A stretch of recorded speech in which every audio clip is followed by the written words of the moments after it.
My name is Chelsea, and I will be your host and moderator for today's panel. Now, before we officially begin the panel discussion, I'd like to take a moment to share some announcements with you all, as well as read out the results from our poll. Our YouTube channel has a recording of all our past event insider sessions, along with other content about the platform. So definitely subscribe to the Whova channel to receive notifications about our latest videos. Additionally, we opened up 4 poll questions prior to today's session that hopefully you've all had the chance to answer. So before our guest panelists join us, I'd like to share those submitted responses with everyone. So the first poll question that we asked our participants is, what do you want to get the most from this session? So taking a look at our results here, I see some of the responses include tips on recruiting and managing event volunteers. Absolutely. Just to see if this function would work for our event. I also see another response looking for creative ideas on how to recruit volunteers and integrate into Whova. Absolutely. These are some great responses. I'll read just a couple more here. I also see someone is interested in learning about how to best communicate with volunteers easily during an event, and also to learn more tips and tricks in Whova. Awesome. Well, thank you all so much for giving your input on what you're hoping to get out of this session. I'm sure our speakers today will definitely help answer all of those questions that you have.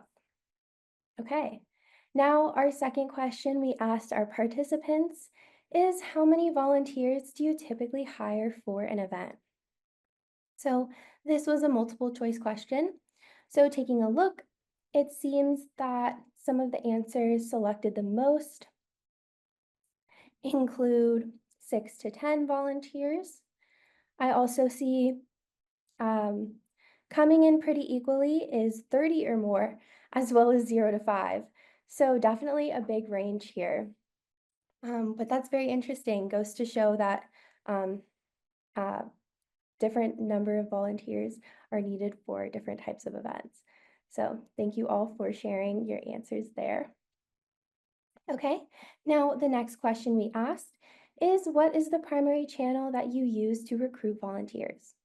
So the answers selected most for this question included email outreach and newsletters, followed by local network and volunteer forum. Okay, very interesting. Great to hear that input. And then the final question that we asked for our poll is, what is the biggest headache in recruiting and managing volunteers? Okay, taking a look at the responses here. For this one, this was selecting multiple, and it looks like the options selected the most include number one, finding enough qualified volunteers. Absolutely. Followed up by getting volunteers to actually commit and show up. And then number three of the most picked was last minute cancellations or no-shows. Okay, well, those are all of our poll results. So thank you so much to all of our participants who took the time to share their thoughts and experience in today's polls. It's great to see all these responses, as we'll be covering some of these topics with our guest speakers. And given these common challenges that can come from working with volunteers, I'd also like to take this opportunity to mention one of Whova's most recent releases, which is our new Call for Volunteers. This feature is designed to streamline the process of recruiting volunteers under the Whova platform, and it's included at no additional cost. So if you're interested, you can use this with any package. Now, my final housekeeping announcement before today's panel is that we will reserve at least the last 10 minutes of the session for live audience questions. So if at any moment you have a question you would like to ask one of our guest panelists, please drop them in the Whova Q&A tab. Once we end our discussion with the panelists, I'll begin the live Q&A segment and I'll ask the questions that have received the most votes. So aside from submitting your questions, please also vote for other questions that you find interesting or would like to see answered. And I'll start with the questions that have received the most votes first. All right, and now I would like to take this time to introduce our speakers and then begin our discussion. So first, we have Riley Jennings, who is the Chief Programs Officer at the Stella Foundation. Riley, it's great to have you here. Would you mind introducing yourself to our audience? Can you hear me okay? Yes, thank you. Beautiful. Hello, everyone. My name is Riley with the Stella Foundation. A little background on us. We have been around for the last 12 years. We're a 501c3 nonprofit that supports about 10,000 members across the United States, specifically founders and funders at the earliest stages, specifically female founders. Our main mission is to uplift women in business. Less than 2% of venture capital goes towards women-owned companies. And so our main goal in the end is just supporting through educational courses, conferences, hence being here, all across the United States, and as well as capital opportunities and a free community online for everyone to access all our tools. So excited to be here and happy to share more throughout the presentation. Thank you so much for that introduction, Riley. Happy to have you here. Now, our second panelist that I would like to introduce is Miriam Diab, who is the Director of Partnerships for the California League of Middle Schools. So, Miriam, happy to have you as well. Can you also please take a moment to introduce yourself to our audience? Most definitely. Thank you, Chelsea. Miriam, with Director of Partnerships for the California League of Middle Schools. We are a membership-based professional organization for educators in California. We have been around for about 40 years. We serve approximately 250 middle schools here in California. And I also work with the National Forum, which is responsible for the Schools to Watch program. So we're under the umbrella and work together and serve about 500 middle schools nationwide. And we host several conferences annually, and primarily, again, our main program is the Schools to Watch program, where we offer a model for continuous school improvement for middle schools. That's wonderful. Thank you also for that introduction, Miriam. All right, and then our third panelist I would like to introduce is Kaylin Echeverry, who is the Research Marketing Coordinator for the Retina Consults of America. So Kaylin, it's great to have you here. Would you also like to introduce yourself to our audience? Hello, can you hear me? Yes. Okay, perfect.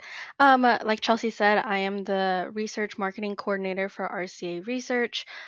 We have over 50 research sites across the country conducting research for eye disease treatments. Every year we have a national meeting that I help lead the execution of to gather our staff from all of those research sites to just kind of reconvene for continued education as well as kind of setting goals for the upcoming year. Wonderful. Thank you for that, Kaylin. Thank you all so much for those introductions. I'm so happy to have all of you here today. And while I'm looking forward to hearing your insights on recruiting and managing event volunteers, I want to start by first learning a little bit more about your events before diving into today's topic. So I know you already gave a little bit of a brief introduction, but just to go a little bit deeper, I'd like to ask if you could share more about the events you've run recently, such as how many days they lasted, how many people attended, and the number of volunteers involved. So, Kaylin, I'll start with you first. Can you please share a little bit about your most recent events? Sure. We recently had our annual meeting in the beginning of March. We have our meeting that lasts about 2.5 days. This is the third year that I've helped lead the execution of that meeting. We started off the first year with 300 people, and now next year we're expected up to 500 people. So we're continuously growing. Um, but yeah, that's pretty much it. Awesome. Thank you for sharing, Kaylin. Okay, next I'll go to Mariam. Can we also hear a little bit more about your events? Of course. So yes, we host 4 events annually, and they vary in size. So we have 2 that are smaller. They're like institutes and retreats for educators and administrators. They range in size from about 75 to 150 people and usually last about a day and a half. And then our larger events, we have an annual state event and an annual national event. So the annual state event this year was in Monterey. Next year it'll be in Long Beach, California. And we had about 600 people this year, 600 attendees. And then our national event will be in Washington, D.C. That's coming up in June. And we expect to have about 500 folks come out for that. Again, with the larger events, those usually last about 2.5 days. Um, and I think that's it. Did I answer all the questions? Yeah, absolutely. No, that Very sounds good. very exciting. Thank you for sharing. And then Riley, I'll ask the same to you as well. If you'd also mind sharing a little bit about your most recent events.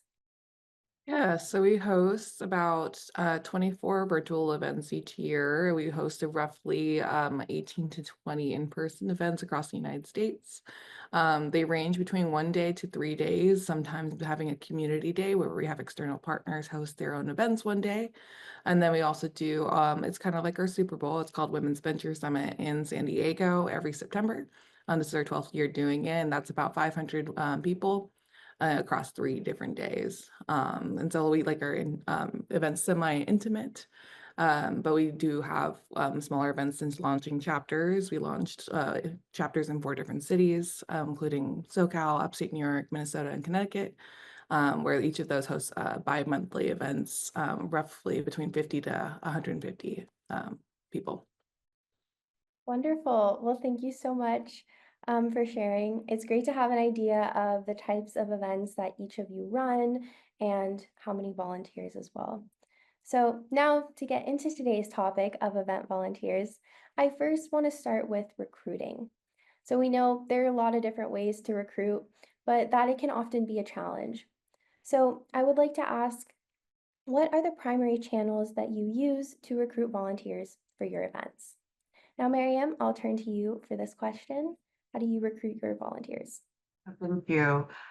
Because we're a membership organization, a lot of our volunteers come through engagement with our members. So we have an amazing board, both for the California League of Middle Schools and for the National Forum, which runs the Schools to Watch program. It's a completely volunteer board.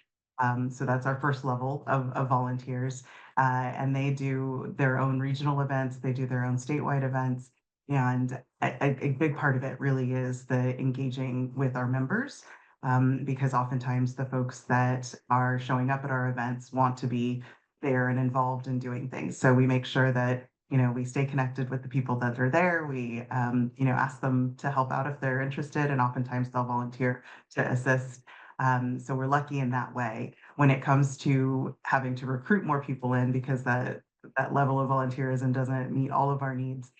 We do some of the things that were mentioned earlier in the poll, so sending out emails and our newsletters, asking our network to ask other people. And then a lot of times, again, I will directly ask people myself, so that depending on the role. So I think that's a big part of it, is really being tuned in with the type of role that you're looking to fill. That oftentimes you'll come across people who express an interest in what it is that you do. And so that's an opportunity to engage them and bring them into your organization as someone who can assist. And, people like to help usually, and like to be asked to help. So that's the main thing, is just making sure that you're asking folks. Absolutely. Well, it's great to hear that you're able to get so many volunteers from within your membership and people are like interested in helping out. So that's wonderful. Thank you. And then Riley, I'll ask the same question for you. What are the primary channels that you use to recruit your volunteers? I would say 3. So partnerships, so it's a lot of word to mouth. We also lean into our email marketing. So a lot of our members who participate in our programs also want to participate. in our events. It's a great way to get connected with the speakers who are at our events, who are all amazing, high caliber individuals. And then also the universities. So we lean into students heavily in different cities. So when we're entering a city that we haven't hosted an event before, we like to reach out to if there's an entrepreneurship program within that university or an entrepreneurship course or class or curriculum, then we reach out to those individuals to see if there's any students interested in engaging in our conferences. So it's been really beneficial, but a lot of our members are really happy to share just with anyone throughout the year who's interested in volunteering for our large conference at the end of the year, and we just kind of keep a note. Okay, wonderful. Well, that's great to hear. Thank you. And then Kaylin, I'll ask the same question. What's the process for how you recruit volunteers for your events? Um, Kind of similar. We use email. A lot of our volunteers are actually internal, so we'll just kind of let them know who or what roles we need filled, and we'll email them and see if they want to join. If not, then we move on to the next person. Yeah, absolutely. Well, I think it's great to hear a different type of recruitment method for events that may choose to bring their volunteers in from within their organization instead. So thank you for sharing. Stephanie? Chelsea, if I may, I want to second Riley's recommendation regarding students. That's an avenue that we've used in the past as well. That we've used students that are in teacher preparation programs. So oftentimes, making that connection again with the level of interest assists with bringing them in, and have had really great success with that. So thank you, Riley. I forgot about that as well. No, that's wonderful. Thank you for adding that on. Um, okay, it's definitely so helpful to get a better understanding of how each of you find your volunteers for your events, and hopefully can give some new ideas to our audience as well. All right, now to go off of that, in your experiences, how long does the entire recruitment process usually take? So, how far in advance do you begin looking for your volunteers before your next event? So, Riley, we'll start with you this time. What's that like for you? For our Women's Venturesome in September, it's all year round. So we genuinely, we have a form available. We send emails out through it's about 10,000 individuals on our email list. And we send that out all year round. And we try to get roughly 30 to 40 volunteers for that event. For our smaller events in other cities, those would be around 3 months lead time at least. And usually they come in closer to the 1 month deadline. Okay, definitely. Well, that's great to hear. Thank you. And then, Mariam, I'll ask the same question for you. How long does that recruitment process normally take? I would echo it's about the same. So usually I like to start at least 12 months out with any of my event projects. And that, includes looking at what needs there are. So specifically detailing how can we best support the staff? How can we best support the event to flow seamlessly? Where are the spots where we might need additional help? So that's the beginning of the process. And then usually it ends up being sort of in that last 6 months window, right? So 12-week window starts to move closer and closer to the deadline. But usually at about 12 weeks, we're able to lock people in, and then start in with the confirmation process as we get closer to the event. Okay, definitely. So starting out early, about a year, and then those last 12 weeks or so are when you really put more energy in. Yeah. Okay, thank you. And then, Kaylin, I want to ask the same for you. I know it's a little bit different when you're hiring internally, but could you also share what the timeline looks like for your events and how far in advance you select who your next volunteers will be? Sure. So typically, I'd say 8 to 12 months, just kind of giving them a heads up of what they may or may not be helping out with. We also have physicians involved in the volunteering to help educate. So that is something that we for sure need to reach out way in advance just to make sure that they have it on their calendars. And then, like you said, about a month or so, we really lock them in to make sure that we have them on our agenda and confirmed. Okay, definitely. Well, it's great to hear those timelines and interesting to hear how a lot of them are pretty similar to one another. So, yeah, thank you all for sharing about that. Now, I also want to go a little more in depth on finding new volunteers and what that hiring process looks like. So, first, I would like to ask, what methods have you found work best for attracting new volunteers, such as offering any incentives or perks? So, Miriam, would you like to go first for this one? Sure. Yes, sometimes we do offer incentives or perks, like typically it's comping their conference registration. So they'll work, 2 to 4 hours during the event, and then they're able to attend the event for free. But really, again, so much of it is just focusing on the people that seem to be really just so excited and hyped to be there.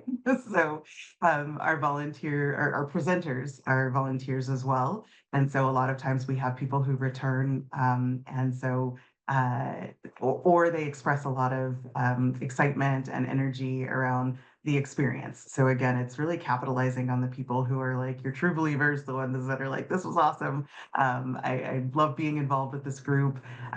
So I think that that's a huge part of it. And then the other thing is just making sure that the folks that are there having a good experience and feeling connected. So making sure that they're feeling involved in what's going on, and that they're not just there to help, right? So we try to make sure that that people see volunteers as being valued and a part of the team. So when they see that, they recognize that someone else is doing something that they could do themselves. And so yeah, a lot of it really is just focusing on the people who seem to want to be there to begin with. Oh, absolutely. Yes, I'm sure having a focus on a positive experience for them as well. And obviously, that appreciation aspect goes a really long way in keeping those volunteers around. So, thank you for sharing that. And then, Riley, what methods have you found effective for attracting new volunteers to your events? Yeah, so I feel like partially is based off of honestly my own experience. I was a volunteer for the Women's Venture Summit a few years ago, and that's how I even got involved with Stella. So now seeing that transition from starting off as a volunteer, now serving on the executive team, the biggest value out of being a part of any of our events and conferences is honestly the connections with the speaker. So oftentimes when we have either students or other founders who are very early on wanting to get connected with investors and experienced founders and corporate partners, they volunteer to have a connection with those people who are on the background or on stage. And so we comp the tickets for them to attend any of them. And so we always encourage, like, we're here to help and support. If you need any background on like who's you should meet when you're there, we're happy to support that. We want to make this experience as valuable as possible. And oftentimes when they come, just arriving and being able to meet somebody like that is a huge moment. It could be for their own businesses or for students, their potential careers. And so just based off of my experience, I couldn't afford a lot of tickets and conferences in college, and so I totally get it. And so I think they're just sharing that experience. It has definitely helped others wanting to get involved as well. Absolutely, thank you. I think that's also an interesting point of how volunteers for student works, especially, there's a networking element that they're also getting out of it, and that's a perk for them as well. So thank you for sharing that. And then, Kaylin, I also wanted to ask if you had anything you would like to add for this question. We recently started having our volunteers come a day early to our event, and we have a nice dinner for them. And then throughout the conference, we have free snacks, free drinks, um, and yeah, just that and that just showing appreciation throughout the whole conference. Excuse me. Um, thank you. Yeah, no, that's a great point to highlight that, small little gestures and things like that can go a long way. So thank you for sharing. All right. And then now to go off of this, I know another important aspect of recruitment is vetting all of the applicants and then deciding who to hire. So, next, I'd like to ask each of you, can you describe your selection criteria and vetting process for hiring your event volunteers? And what red flags do you watch for during volunteer screening? So, Riley, I will turn to you first for this question. What do you think? Yeah, so for us, it's very open. The only things we look out for is any physical restrictions. And so it's very often there's a lot of heavy lifting, moving, long days on standing up. We always try to provide chairs, but it's just a long day in general. And so we just try to make sure they're physically capable of being able to do those things without risk of injury. So that would be the biggest thing that we look for first. Another thing too, when we're this is more so than specifically assigning roles is age. So if we have somebody who should be sitting, we want to make sure they're at the registration table. Somebody who is a little bit younger but like has a lot of energy, we can have them near the stage doing like stage assignments. So those are just things we consider when it comes to just vetting. Absolutely. Well, thank you for sharing that. Next, Miriam, I'll ask you the same question. Can you please describe your vetting process and if there's any red flags that you watch out for? Well, again, fortunately, because we work with educators, usually they've had, a pretty stringent vetting process to begin with. But usually we just, look for folks that are interested in engaging with other people. And if they're not, then we also have roles that they can play as far as helping us to do other things behind the scenes. So again, so much of it is just really trying to fit folks to the right role, similar to what Riley was saying, is just looking at what they're capable of doing, able to do, and interested in doing, and just trying to match that up. Um, and I can't think of anything else as far as red flags. I really thought about that question beforehand, and I haven't experienced anything that has been alarming or created a situation for concern. Okay, well, that's definitely good to hear. Yeah, and I think it's a great point that both of you shared about how instead of necessarily like turning people away, you can just find roles that are better suited for them. So I think that's great. And then Kaylin, I wanted to ask the same question for you. I know it's a little bit different when you're pulling your volunteers internally, but do you have anything you'd like to add for this?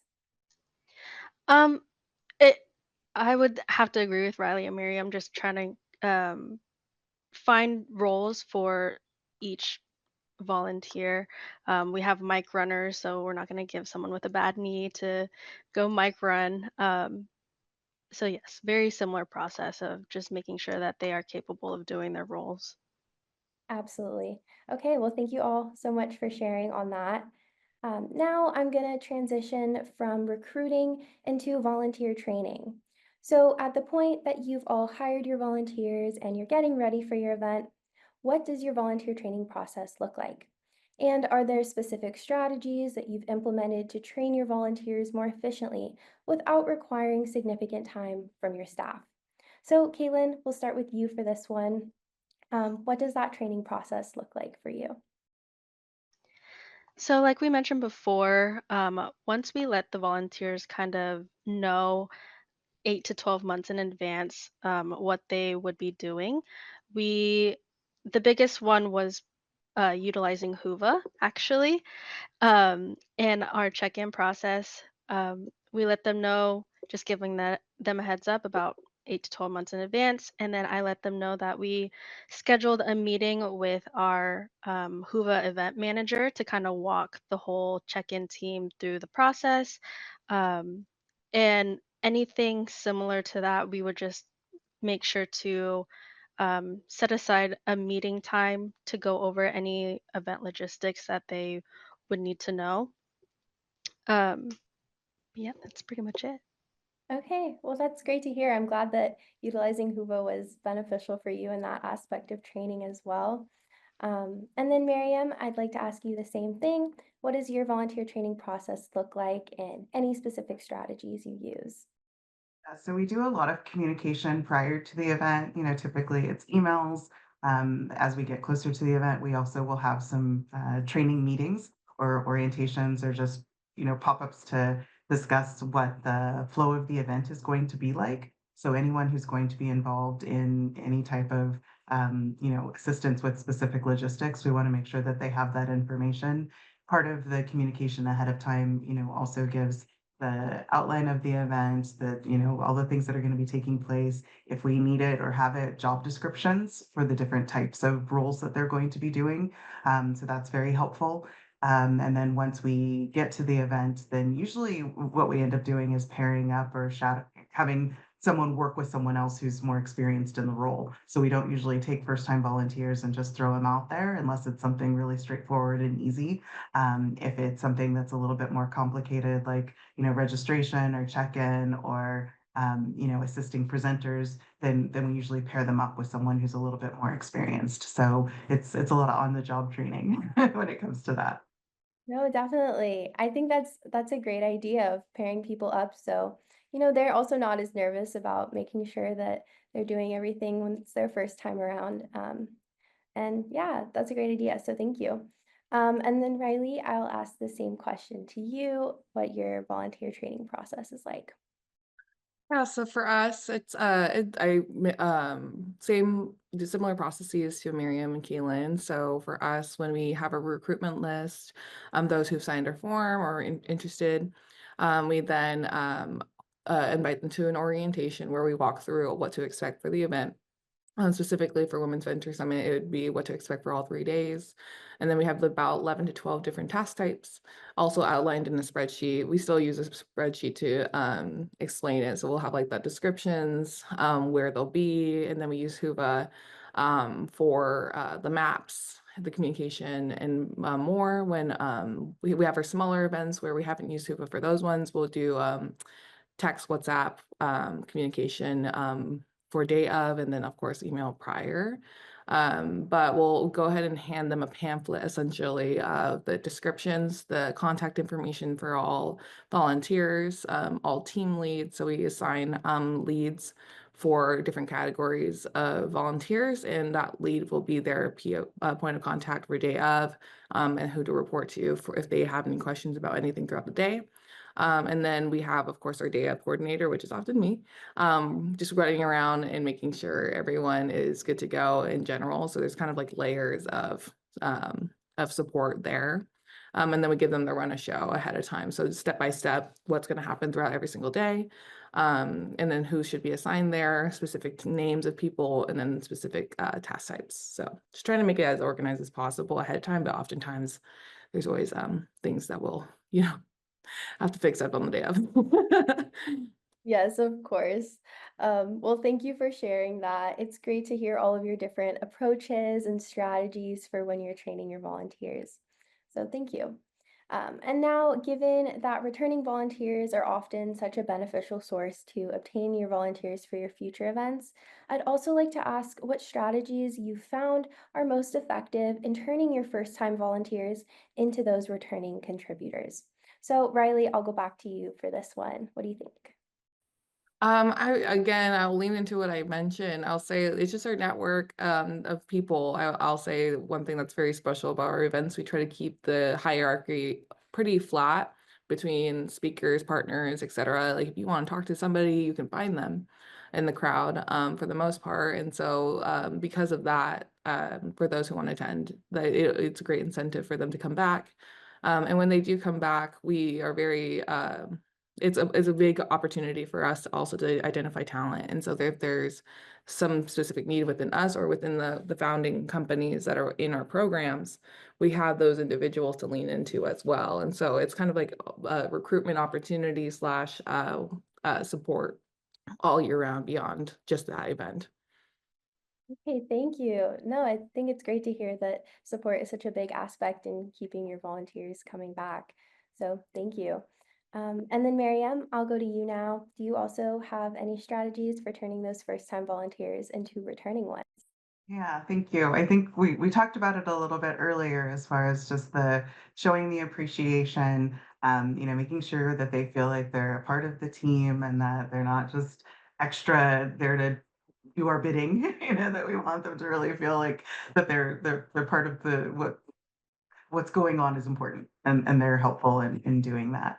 And the other thing is, we try to find little ways. So if we can, we might give them some of the swag that we have for the event. So making special bags so that they have little extra, logo gear. In the past, we used to give our presenters certificates. And now we do digital badges, so things that allow them to have something that just, shows that they did something special and that they're, again, a part of what's going on. So I think it really is just about the staying connected. I love what Riley has been saying about the networking as well, just making sure that people, can connect with the folks that they want to connect with. And I think that that's a huge part of our events as well, is that it is just such a great opportunity to talk with people from all of the different places in the state and across the country that are doing similar work. So that's a benefit. Definitely. No, that's wonderful to hear that the community is such a great aspect for your volunteers. And then, Kaylin, I want to ask the same question to you as well. Do you have anything you'd like to add for this one? Not very much to add, but just agreeing with Miriam, just showing the appreciation of them being a part of something pretty big. And again, with the swag, giving them any extra swag that we have, they love that. Oh, awesome. Yes. I feel like you can't go wrong with the swag. That's always going to be a great option. Well, thank you so much, all of you, for those ideas. Hopefully, those will help some people in our audience get some ideas for how to keep your volunteers coming back. So, now the last question regarding volunteer training I would like to ask is what roles or responsibilities do you assign to your event volunteers? And are there any roles that you found aren't quite as suitable for volunteers? So, Kaylin, I'll start with you this time. What roles does your event typically assign to volunteers? So like I said, check-in team is a big one. We also have our breakout facilitators, just um, having the volunteers in the room just to make sure that it's set up correctly before everybody goes in there, making sure that the AV works. Um, we have mic runners, we have sponsor liaisons that kind of corral all of the sponsors to make sure that they're in and out of where they need to be. Same with the physician liaisons. We have a lot of physicians attending our national meeting, so we want to make sure that they are where they need to be. Um, and I think those are our biggest volunteer roles. Okay, definitely. Well, that's great to hear. So, thank you. And then, Riley, I'll go to you next. Excuse me, what responsibilities does your event typically assign to volunteers? And are there any you found that aren't quite as suitable? Yeah, I knew I wasn't gonna remember it, so I pulled up the list. So we have 12. So setup, registration, speakers, speakers being like the speakers room, making sure speakers are arriving on time within that room or can find the room to place their items. Room assignments. So every single stage that we have available has 1 to 2 volunteers there to help man the room and timekeep. Tech AV supporting our tech team across all rooms, lunch being there and available to direct people to where they need to go, morning runners and afternoon runners. So the runners are always circulating throughout the entire venue and just supporting other also become our help for our attendees. So we have a FAQ list sent out to them that they help support any questions of attendees and directing them where they need to go. Cleanup, happy hour, vendor, and activation would be those ones are so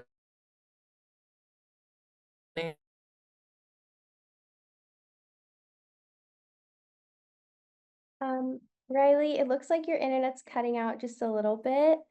Um, I think it might have gone in and out here and there.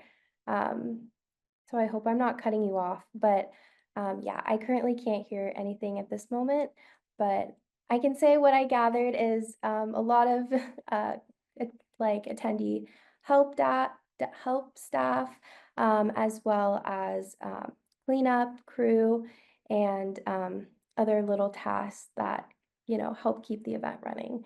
Um, so yeah, okay. Hopefully Riley can join and we can hear her a little better.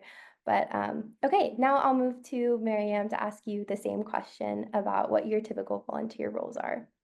Yeah, so pretty much everything that both Kaylin and Riley mentioned are things that we have as well.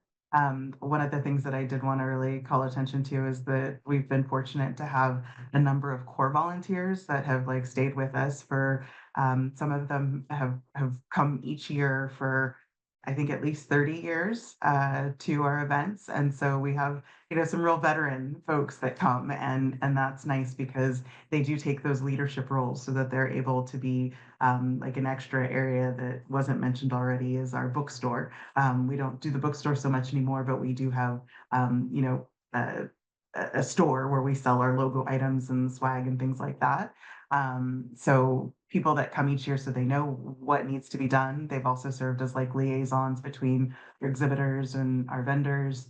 And then also presenters when they come to registration and check in. So it's been nice to have folks that are sort of in that, lead or captain role, if you will.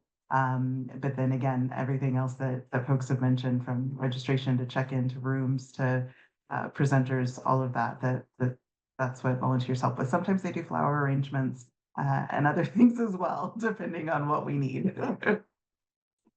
No, definitely. That's great to hear. And I think it's incredible that you've had volunteers for 30 years. Really is a testament to their experience at your event. So that's great.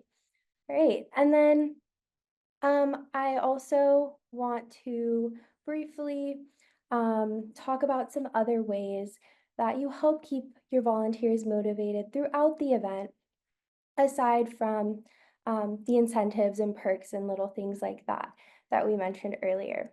So, my question is, how do you make sure your volunteers show up and stay motivated? So, Kaylin, I'll start with you. Any tips for keeping your volunteers motivated? Um, we we have a just kind of a short meeting at the beginning of each day at breakfast. We kind of sit with all of our volunteers, just kind of go through the day, what the day would look like, and just kind of get any questions that need to be answered right there before everything starts. Again, just showing them appreciation of getting their help. And then also, uh, we try to get them some coffee from from Starbucks. Okay, definitely. I know that I'm sure makes a big difference. So thank you for sharing. And then Miriam, I'll ask the same question to you. Anything you do to help ensure your volunteers show up and stay motivated at the event? Right. Yeah, again, going back to the communications, making sure that they're not only included on the volunteer communication, but also on like social media and other places where they get kind of hooked up about what's going to happen, So again, that they know that they're part of something bigger. And the other thing is keeping the schedule kind of reasonable, So just because you have a volunteer that says that they willing to volunteer for 12 hours in a day or even 6 to 8, that if you have multiple days it makes sense to say, well, maybe let's break that up so that that way you can enjoy the conference, that you can enjoy the events that are going on, you can get out and enjoy where the event is taking place. Because I think that that probably, again, when you have people who are excited and willing to do the work, that sometimes you have to say, hold on. Oh, like, we're glad you're here, but go out and do something else so that you can come back again, fresh and motivated and excited to continue to do the work that we're doing. Definitely. I'm sure like little breaks throughout the event do make such a big difference. So thank you for sharing that. And then Riley, I'll ask you the same thing. What's your take on this? Okay, fingers crossed we're okay. But I would say very similar to what they had mentioned of course providing food and swag. Like there's so much swag left over by the end of the day. Please take it. Motivating throughout the day. Prior in our form for onboarding a volunteer, we often put in questions that ask specific sessions they're interested in being a part of. And if that's we take a look at those, we were never able to fully guarantee every single session they'll be able to see, but we just try to make assignments based on those. So they get to see the sessions that they want to see and meet the people they want to meet. And so that's just something we try to do to make it feel like they are volunteering their time oftentimes to get a free ticket or to meet new people, but they also get to learn the new skills that they want to learn too. Hey, definitely. Well, thank you for sharing. Those are all such great insights. And now, the final topic I want to cover in today's discussion is the importance of communication, along with the element of risk that can come with working with volunteers. We know that as organizers, when you're running events, there are lots of different people and tasks to manage, and communication is vital in helping the event run smoothly. So, I'd like to ask, how do you manage and communicate with volunteers once training is complete and the event is underway? And to help assist with the management of your volunteers, are there any tools or software that have been valuable in helping you manage and communicate with your volunteer team? Now, was a long question, but Caitlin, I'll start with you for this one. What do you think about that? Yeah, so before our event starts, we use Monday.com to kind of organize what the roles are, who's assigned, um, either what location they're at, what time it needs to be at, and our core planning group should know um, that list, and we also have a physical copy that we have on hand so that the other external volunteers, they can go to any one of the core volunteers or the core planners to see where they need to be at. During the meeting, we actually have walkie talkies with earpieces. So we can let our facilitators know that it's time to go to your breakout rooms, make sure it's all set up. And we use the walkie talkies throughout the whole meeting, as well as kind of having a group message. Okay, definitely. Well, thank you for sharing all those different methods that you use for keeping that communication streamlined. Awesome. So, next, Riley, I'll ask the same question to you. How do you go about managing and communicating with your volunteer team? Yeah, so we've tried different methods across the few years. I'd say historically we've used anything from WhatsApp, Slack, just general email, text. And where we've kind of landed is we noticed that there's different technological capabilities across volunteers. So informationally, we keep it in a spreadsheet, super easy and simple. This last year when we used Huva for a conference, we had a specialized group chat for volunteers. For events that we haven't used Huva, like our smaller conferences, we use group text. So we categorize each volunteer already ahead of time in their own afternoon session, morning sessions, and then from there we'll communicate to each group chat based on that time frame from there, which has been pretty useful so far. Absolutely. Well, it's good to hear that those um, different chats and having that also that one spreadsheet where people can always go back to has been useful and effective. So thank you for sharing. And then Miriam, what about you? What's your take on this as well? Well, walkie-talkies are definitely on my wish list. That's it's next level on what I'm going for. But ultimately, like Riley mentioned, between the different capabilities, but then also a lot of times just the Wi-Fi access can be different depending on where you are in a hotel or the location. And so we find that just text messaging is what ends up being the best thing when we're in the moment. So when it comes to beforehand or during breaks or other times, and for larger messages, then we do use either we have used Tuva for a group chat, and then also using emails and things along those lines. So it just again kind of depends on the situation, but ultimately, I'd say walkie talkies would be the top level, and then text messaging is the next level down. Okay, absolutely. Key takeaway for today is the Yeah. walkie-talkie. Mm-hmm. Absolutely. Earpiece. Same thing. Awesome. Well, thank you all so much for sharing your thoughts on this. It's great to get some ideas on everyone's methods for communicating with your volunteers, along with some resources that hopefully will be useful for our audience as well.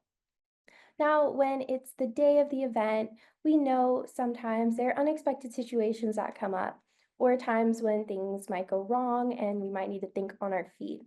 So, I'd like to ask, how can you handle last minute cancellations or no shows with volunteers? So, Miriam, I'll go back to you for this question. What do you think? So that's when, again, going back to that buddy system works really well. So oftentimes, if there's something that's really important that we need a volunteer for, then we make sure that we schedule more than one person for that role. And then also having contingency plans, so making sure that if for some reason the volunteer isn't able to show up, is there someone either from the board or on our staff or our team that can fill in for that space?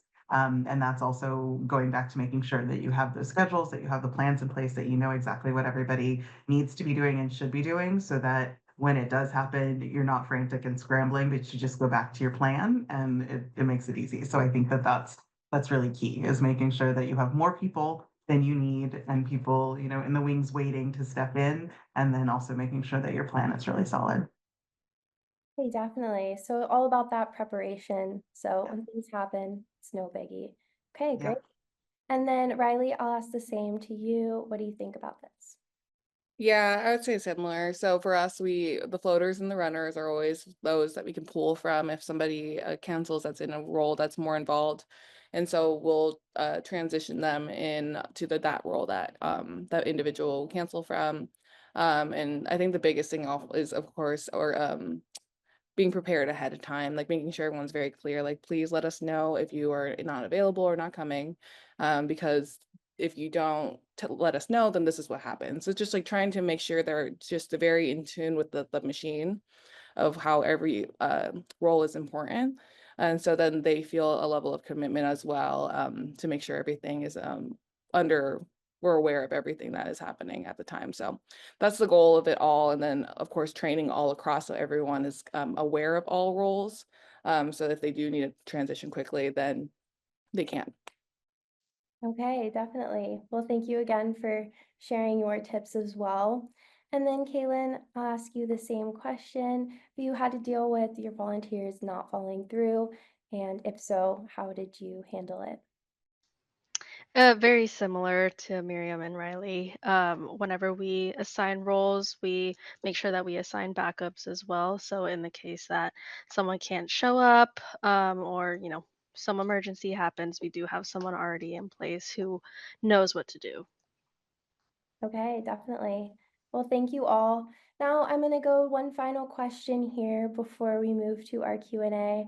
So lastly, to close out our discussion, I'd like to ask each of you, what value do you think volunteers bring to events? And do you think volunteers will become more important for event planners in the future, especially with recent federal budget cuts? So Kaylin, we'll start with you first. What do you think? I think volunteers are great. They definitely help with taking the load off of the the core planning team. Um, I can't really speak much on the federal budget cuts, but I I know that we couldn't run our event without the volunteers that we have. Absolutely. Yeah. Well, thank you for sharing that. And then Riley, I'll ask the same question for you. Volunteers are everything. They really could make the break or an event. And so oh, I as like somebody who genuinely started off as a volunteer to now, like all roles are important, but like if you have a highly capable team of volunteers who not only just do what they're expected, but go above and beyond, and identifying things that you're not seeing as an organizer, it could really make or break the event. And so we get really excited when we find those volunteers, and we try to keep them involved for years to come after that. Um, and I feel like the volunteerism of just offering your time now, I see it, people are getting, I see people wanting to be more in person these days and actually engaging with people in person. So that's a benefit to anyone of us. I think it's just making sure they're aware that we're an opportunity open to them, I think, at this point.